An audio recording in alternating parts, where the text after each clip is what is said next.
दुनिया का सबसे बड़ा रक्षा कवच है यह एक गुप्त चीज, बस इसे हमेशा अपने साथ रखना। भूत प्रेत, तंत्र मंत्र, टोना टोटका या किसी प्रकार की तांत्रिक क्रिया सब कुछ मिटा देती है यह एक गुप्त चीज। जिस दिन से आप इसे अपने साथ रखना शुरू करेंगे उसी दिन से इसका प्रभाव अपने जीवन में आप महसूस करेंगे, इस बात का हम वादा करते हैं। तो जयकारा बोलो माता रानी का, जगत माई महामाई माँ भद्रकाली की जय बोलो, शनिदेव भगवान की जय बोलो। तो वृश्चिक राशि वालों, स्वागत है आप सभी का आपके अपने वैदिक मंथन भिंड यूट्यूब चैनल में। बंधुओं, आज का युग केवल भटकाव का युग है, मानसिक पीड़ाओं, परेशानियों, बेरोजगारी, तकलीफों का युग है। आज के समय में कोई किसी की नहीं सुनना चाहता, सबके पास अपनी एक कहानी है और हर एक आगे बढ़ने वाले की टांग खींचने के लिए सैकड़ों लोग उसके पीछे लगे हुए हैं। और ऐसे में आप जैसे सीधे और सच्चे लोग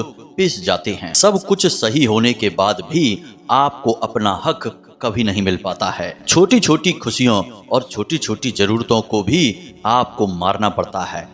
हमेशा अपने मन को मारकर ही आपने अब तक जीवन जिया है, लेकिन अब समय बदलाव का है। आप इसे कह सकते हैं कि माता रानी की, माँ भद्रकाली की विशेष कृपा आपके पास आ चुकी है। तभी आज का यह हम विशेष कार्यक्रम माता रानी के आदेश से उनकी अनुभूतियों के आधार पर लेकर आए हैं, क्योंकि अगर कहीं बीमारी है तो उसका इलाज होना बहुत आवश्यक है। आप जैसे सीधे, सच्चे और साफ हृदय के इंसान यदि पीड़ित और परेशान हैं तो आपकी परेशानियों का समाधान होना अत्यंत आवश्यक है। यही धर्म है।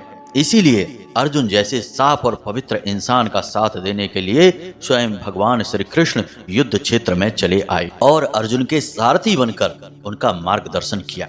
वह भगवान श्री कृष्ण की लड़ाई नहीं थी। भगवान श्री कृष्ण को तो किसी से लेना देना ही नहीं था, लेकिन फिर भी उन्होंने साफ हृदय के इंसान का साथ दिया।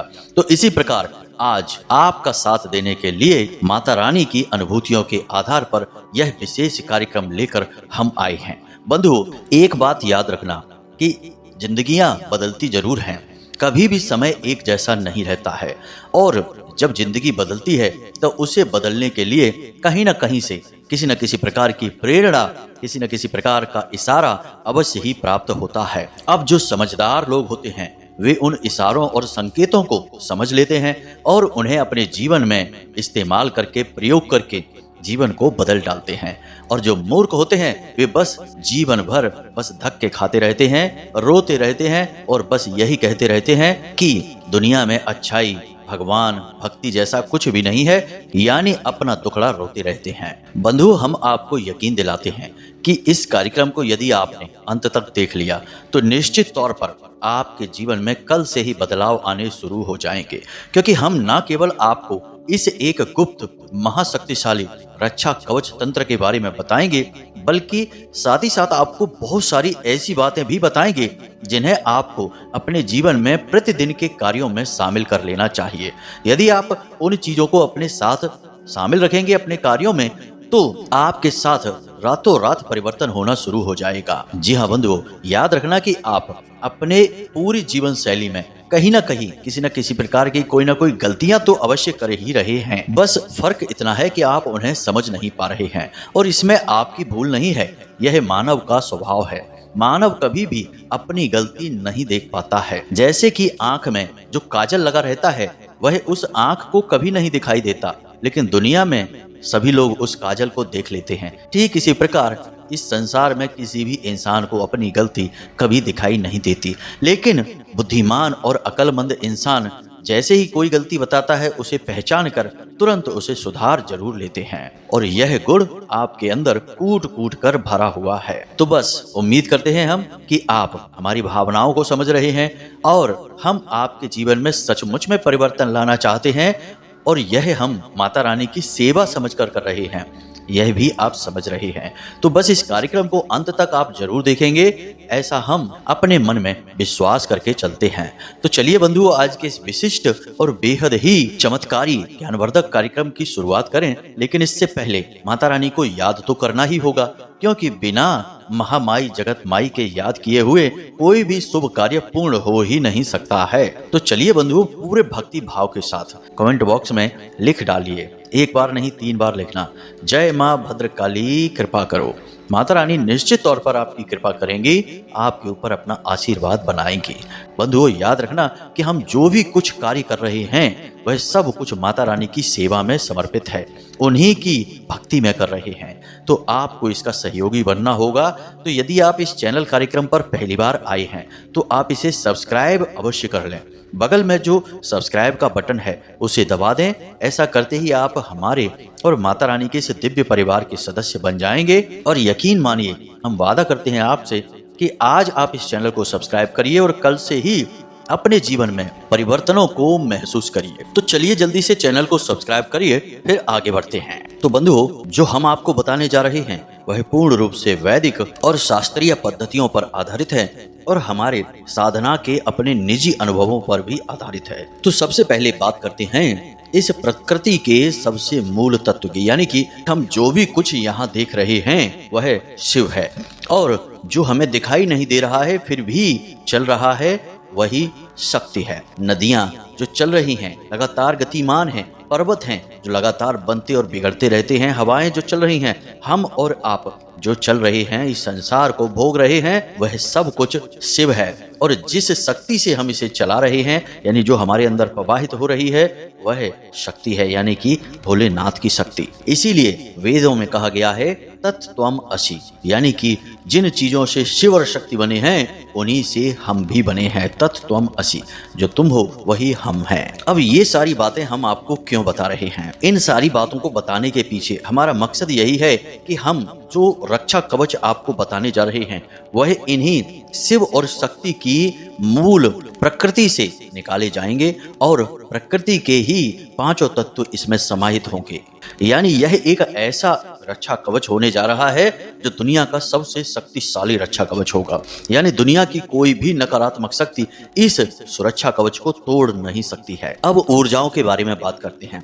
हमने कई बार आपको अपने पिछले कार्यक्रमों में भी कहा है कि सकारात्मक ऊर्जाएं, नकारात्मक ऊर्जाएं। अब यहाँ पर देखा जाए तो शक्ति है, यानी ऊर्जा मतलब शक्ति। अब शक्ति तो एक ही है, ना वह सकारात्मक है और ना ही वह नकारात्मक है। बस समय और परिवेश के अनुसार कुछ नकारात्मक हो जाती है और कुछ सकारात्मक हो जाती है। कैसे, जरा इसे भी समझिए। जैसे कि माता काली, चंडी, रणचंडी, रुद्र काली अगर क्रोध में हैं तो वे नकारात्मक शक्ति के रूप में पूजी जाती हैं। तभी जो तांत्रिक होते हैं, जो नकारात्मक रूप से माता को प्रसन्न करते हैं, वे काली को बलि आदि का प्रावधान मानकर चलते हैं। लेकिन वही काली जब शांत हो जाती हैं तो भद्र काली बन जाती हैं। ममत्व उनकी दृष्टि से, उनके दर्शन मात्र से ही झलकता है और अपने भक्तों पर प्रेम ही प्रेम बरसाती हैं। यानी कि काली तो वही है, जब गुस्सा आया तो रणचंडी बन गई और जब शांत हुई तो भद्रकाली बन गई। यानी एक ही शक्ति के 2 रूप हमें यहाँ देखने को मिल रहे हैं। इसी प्रकार जो ऊर्जाएं हमारे आसपास होती हैं, उन ऊर्जाओं के अलग अलग स्वभाव की वजह से वे ऊर्जाएं नकारात्मक और सकारात्मक बन जाती हैं। लेकिन ये ऊर्जाएं भी माता शक्ति का ही स्वरूप होती हैं। इसीलिए भगवान भोलेनाथ की जो मंडली है, या यूं कहें कि जो गढ़ हैं, भक्त हैं, उनमें सभी शामिल हैं। भूत, प्रेत, पिशाच, मानव, दानव, देवता, सभी भोले बाबा किसी में भेद नहीं करते हैं, क्योंकि भेद करते ही शक्ति के ऊपर ही प्रश्न चिन्ह लग जाएगा। शक्ति में आप भेद नहीं कर सकते। मानकर चलिए कि बिजली का तार है और उसमें करंट बह रहा है। यदि उस करंट से आपके यहाँ पंखा, कूलर चलता है, आपको अच्छा लगता है तो वह बिजली अच्छी हो गई। लेकिन उसी बिजली से आपको यदि झटका लग जाता है और आपको ज़्यादा नुकसान हो जाता है, हाथ वगैरह जल जाता है, तो वही बिजली आपके लिए नकारात्मक ऊर्जा बन गई। यानी एक जगह पर वह बिजली सकारात्मक ऊर्जा थी और कुछ ही टाइम में वह बिजली नकारात्मक ऊर्जा बन गई। बिजली तो वही है, वह तो बदली नहीं। तो ये सारी बातें भी हम आपको इसीलिए समझा रहे हैं ताकि आप अपने मन को और साफ कर सकें और अपने मन में इन चीज़ों को अच्छी तरह से गहराई से बैठा सकें। याद रखना कि जब हम किसी भूत की बात करते हैं या प्रेत की बात करते हैं तो वह भूत और प्रेत आपको परेशान करने के लिए नहीं आ रहा है। वह तो खुद ही पीड़ित है, खुद ही परेशान है, उसे तो खुद ही कष्ट हो रहा है और वह अपने कष्टों को मिटाने के लिए बस आपकी सहायता ले रहा है। लेकिन उसकी सहायता लेने के चक्कर में आप परेशान हो जाते हैं। और जो भूत प्रेत बनकर भटक रहे हैं वो भी कभी जीवित इंसान हुआ करते थे, उनके भी परिवार, उनके भी बच्चे हुआ करते थे, उन्होंने भी अच्छा जीवन जिया होगा, लेकिन आज वो भटक रहे हैं तो उन्हें नकारात्मक ऊर्जा, नकारात्मक शक्ति कहा जा रहा है। जब वे जीवित थे और भले चंगे संसार में अपने कार्य कर रहे थे तो सकारात्मक ऊर्जा कही जाती थी। ऊर्जा का एक ही स्वरूप है, बस परिस्थितियों के अनुसार वह नकारात्मक और सकारात्मक में बदलता रहता है। बंधु, यह बात बहुत गहरी है, हमने आपको बहुत कम शब्दों में समझाने की कोशिश की है। उम्मीद करते हैं कि आप इन बातों को समझ रहे होंगे। अब हम आगे बढ़ते हैं और आपको बताते हैं उस एक सुरक्षा कवच के बारे में, फिर कुछ जरूरी सावधानियों के बारे में भी चर्चा करेंगे। क्योंकि याद रखना बंधु, जो चीजें जितनी अधिक शक्तिशाली होती हैं उनके साथ उतनी ही अधिक सावधानियां भी रखनी पड़ती हैं। क्योंकि सीधी सी बात है, अग्नि कितनी शक्तिशाली होती है, सब चीजें जला देती है। अगर आपको उसका प्रयोग करना आता है तो आप उसी अग्नि से भगवान के लिए दीपक जलाएंगे, उसी अग्नि से अपने लिए भोजन बनाएंगे। और यदि आप भूल चूक करेंगे, गलती करेंगे, तो वही अग्नि आपके हाथ को भी जला सकती है, घर को भी जला सकती है। तो बस कोई शक्तिशाली प्रयोग जब हम अपने जीवन में लाते हैं तो वह अग्नि को अपने जीवन में लाने के समान होता है, यानी शक्ति का शुद्ध स्वरूप आपके जीवन में आ जाता है। अब जब शक्ति का स्वरूप आपके जीवन में आएगा तो आपको शक्ति के नियमों का पालन भी करना होगा। इसीलिए हम आपसे कह रहे हैं कि आप सारी बातों को विस्तार से समझना। अब इन बातों से आपको डरने की कोई जरूरत नहीं है, कोई आपको प्रताड़ित नहीं करेगा, ना ही कोई परेशान करेगा। बस होगा यह कि यह प्रयोग निष्फल हो जाएगा, इसके लाभ आपको प्राप्त नहीं होंगे। अब यह कोई नकारात्मक प्रयोग नहीं है, यह पूर्ण रूप से सकारात्मक प्रयोग है और बाबा भोलेनाथ और माँ शक्ति पर ही आधारित है। तो यह आपको हानि कुछ नहीं पहुंचाएगा। बस यदि आप इसमें गलती करेंगे, नियमावली को ठीक से नहीं मानेंगे, तो यह प्रयोग निष्फल हो जाएगा। फिर हमारी और आपकी मेहनत भी असफल हो जाएगी, कोई लाभ ही नहीं होगा आपके इस कार्यक्रम को देखने का। इसीलिए इस कार्यक्रम को अंत तक देखें और सारी नियमावली को अच्छी तरह से समझ लें। तो अब ध्यान से सुनिए कि यह कौन सी चीज है और इसको कैसे प्रयोग करना है। तो अब ध्यान से सुनिए, इसके लिए आपको क्या क्या सामग्री चाहिए। सबसे पहली सामग्री आपको चाहिए एक लाल रंग का धागा। दूसरी सामग्री आपको चाहिए एक सफेद रंग का कोई भी ताबीज। जी हाँ बंधुओं, ताबीज गोल होना चाहिए। खोखला ताबीज बाजार में आसानी से मिल जाता है, आप उस ताबीज को लेकर आएंगे। और तीसरे नंबर पर आपको चाहिए एक 5 मुखी रुद्राक्ष। इसी के साथ साथ एक भोजपत्र, छोटा सा टुकड़ा, और अगर आपको मिल जाए आसानी से तो अष्टगंध की स्याही और अनार की कलम। यदि नहीं मिलती है तो कोई बात नहीं है, आप साधारण लाल रंग की कलम ले सकते हैं। यदि आपको भोजपत्र का कागज नहीं मिलता है तो आप पीले रंग का कोई भी कागज ले सकते हैं। आपको यह संपूर्ण सामग्री लेकर आनी है अपने घर में और इसे अपने पूजा घर में एक प्लेट में लगाकर रख दें। थोड़ा सा गंगा जल छिड़क कर इसे शुद्ध कर लें। अब इसके बाद आपको पीले रंग का प्रसाद, पीले रंग के पुष्प और पीले रंग का ही आसन चाहिए। माता बगलामुखी की यदि फोटो आपके घर में पहले से ही है तो आप उसे प्रयोग कर सकते हैं, यदि नहीं है तो आप इसे बाजार से खरीद कर ला सकते हैं। यह आपके घर में होना बेहद आवश्यक है। याद रखना कि वेदों में माँ बगलामुखी की महिमा अनंत है, अपार है। अब माता बगलामुखी की महिमा का आप यहीं से अंदाजा लगा सकते हैं कि जब महाभारत का युद्ध प्रारंभ होने वाला था तो भगवान श्री कृष्ण ने माता बगलामुखी का आवाहन किया था और अर्जुन समेत 5 पांडवों ने माता बगलामुखी की विशेष आराधना की थी ताकि उन्हें युद्ध में विजय प्राप्त हो जाए। बाद में पांडवों की कुल देवी माता बगलामुखी बनी। अब माता बगलामुखी, जिन्हें हम पीताम्बरा माता भी कहते हैं, ये माता शक्ति का ही स्वरूप हैं। 10 महाविद्याओं में 8वीं महाविद्या हैं और इनका विशेष कार्य ही यही है कि ये किसी भी प्रकार की नकारात्मक ऊर्जा को मात्र एक बार के उच्चारण मात्र से ही समाप्त कर देती हैं। जी हाँ बंधुओं, इन्हें स्तंभन की, मारण विद्वेषण की और वशीकरण आदि की देवी माना जाता है। लेकिन ये सात्विक देवी हैं, तांत्रिक देवी नहीं है और इनका स्वभाव राजसिक है।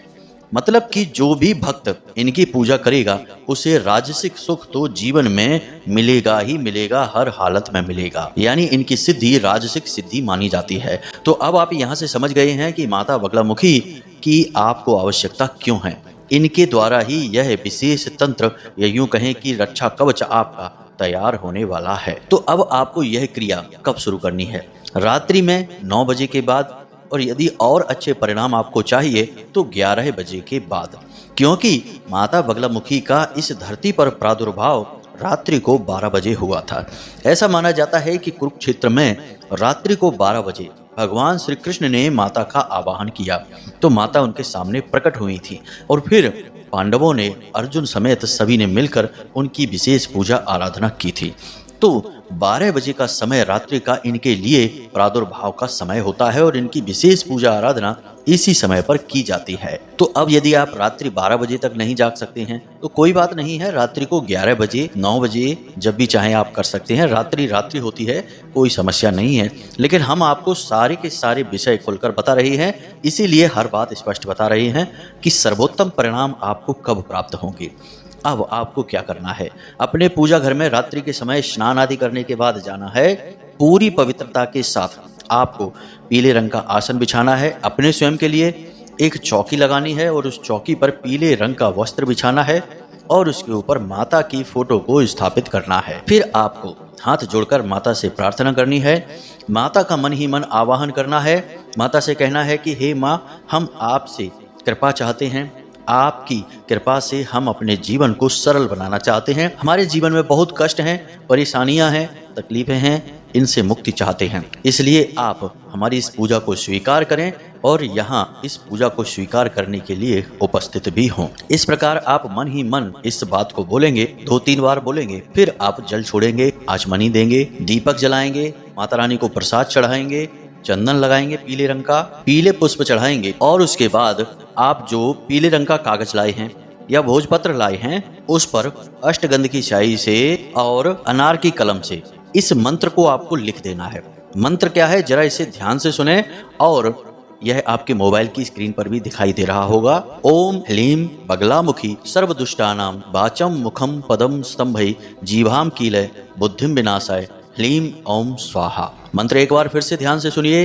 ओम ह्लीम बगलामुखी सर्वदुष्टानाम वाचम मुखम पदम स्तंभय जीवाम कीलय बुद्धिम विनाशाय ह्लीम ओम स्वाहा। इस मंत्र को आपको बारीक बारीक अक्षरों में केवल एक बार उस भोजपत्र पर बहुत छोटे से कागज में लिखना है, क्योंकि यह कागज आपको उस ताबीज के अंदर रखना है।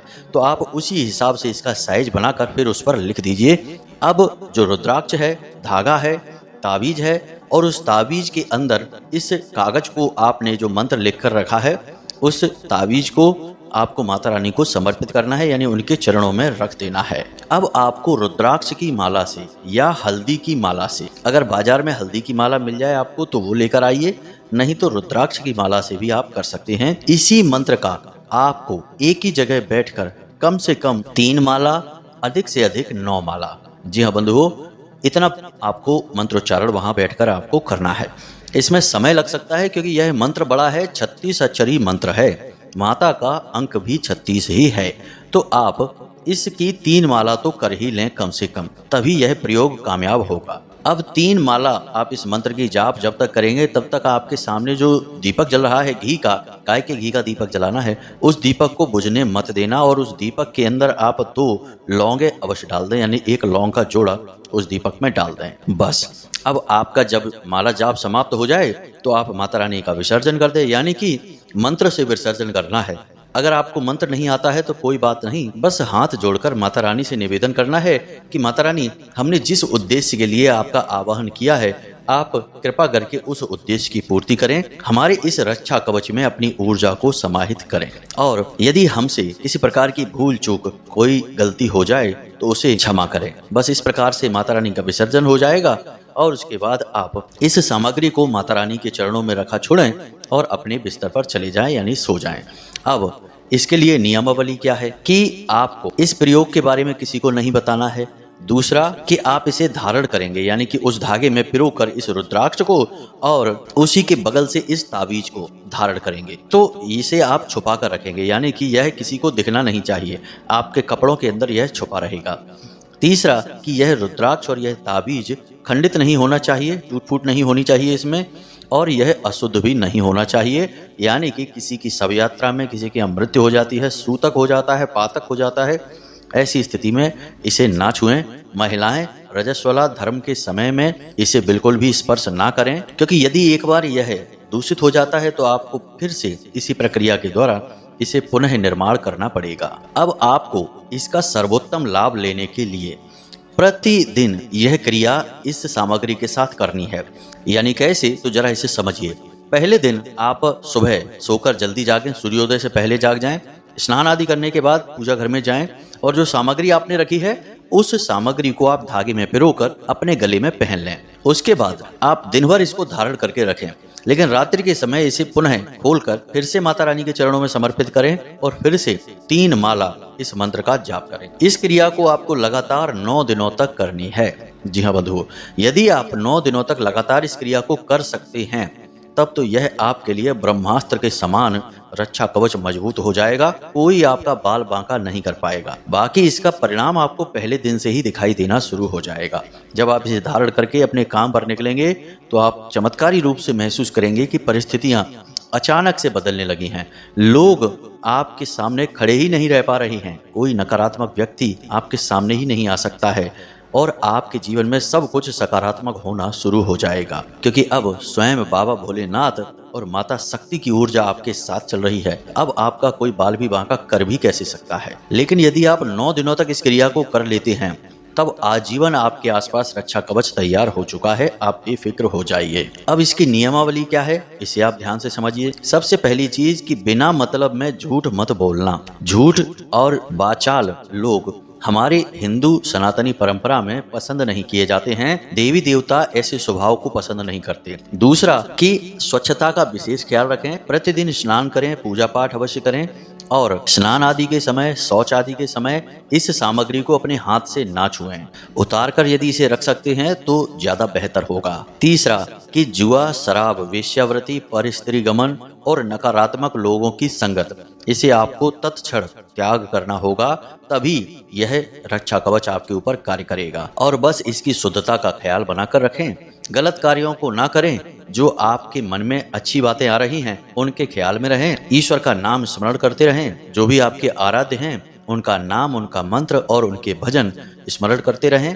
बस इसी से आपकी चित्त शुद्धि रहेगी और जब आपका चित्त ही शुद्ध है, स्थिर है, तो फिर जीवन में सब सकारात्मक होगा, स्वयं भगवान आपके जीवन में वास करने लगेंगे। तो बस यही थी सारी जानकारी जो आपके रक्षा कवच और आपके जीवन के बदलाव के लिए है। उम्मीद करते हैं कि सारी जानकारी आपको अच्छी तरह से समझ में आ गई होगी। यदि नहीं समझ में आई है तो कोई बात नहीं है, आप प्रश्न करके पूछ सकते हैं या फिर डिस्क्रिप्शन में दिए गए व्हाट्सएप नंबर पर मैसेज करके भी पूछ सकते हैं। जो अति आवश्यक और जरूरी प्रश्न है उनके जवाब हम अवश्य देंगे। बाकी हम माता रानी की साधनाओं, सेवाओं में अधिक व्यस्त रहते हैं तो समय कम मिल पाता है, तो सभी के प्रश्नों के जवाब दे पाना भी संभव नहीं होता है। माता रानी चाहेंगी तो आगे व्यवस्थाएं सारी बनेंगी तो आपको प्रश्नों के जवाब भी मिलेंगे, आपसे फोन पर बात भी होगी। तो उम्मीद करते हैं कि आप सारी बातें हमारी समझ रहे हैं। इसी के साथ साथ आज के इस वीडियो से विराम लेते हैं। हमेशा हंसते रहिए, मुस्कुराते रहिए, सकारात्मक रहिए और दिन में एक बार मंदिर हो आया करिए। क्या जाता है, दुनियादारी के सारे कामों में व्यस्त रहते हैं, इसी प्रकार 1 घंटे, आधे घंटे के लिए भगवान के घर भी चले जाया करिए, क्योंकि अगर अभी आपके पास भगवान के घर जाने का समय नहीं है तो एक दिन ऐसा आएगा जब भगवान के दूत जबरदस्ती आपको खींचकर भगवान के घर ले जाएंगे, फिर आपके सारे काम यहीं के यहीं धरे रह जाएंगे, कोई भी नहीं पूछेगा। जी हाँ बंधुओं, तो वह समय आने से पहले भगवान के यहाँ अर्जी लगा लगा कर भगवान के मन को मोह लीजिए, भगवान के प्रेमी बन जाइए। बात यदि अच्छी लगी हो तो प्रेम से बोलिए जय माई की, जय माँ भद्रकाली, जय भोलेनाथ। मिलते हैं अगले ज्ञानवर्धक वीडियो में, तब तक के लिए धन्यवाद। माता रानी आपका कल्याण करें।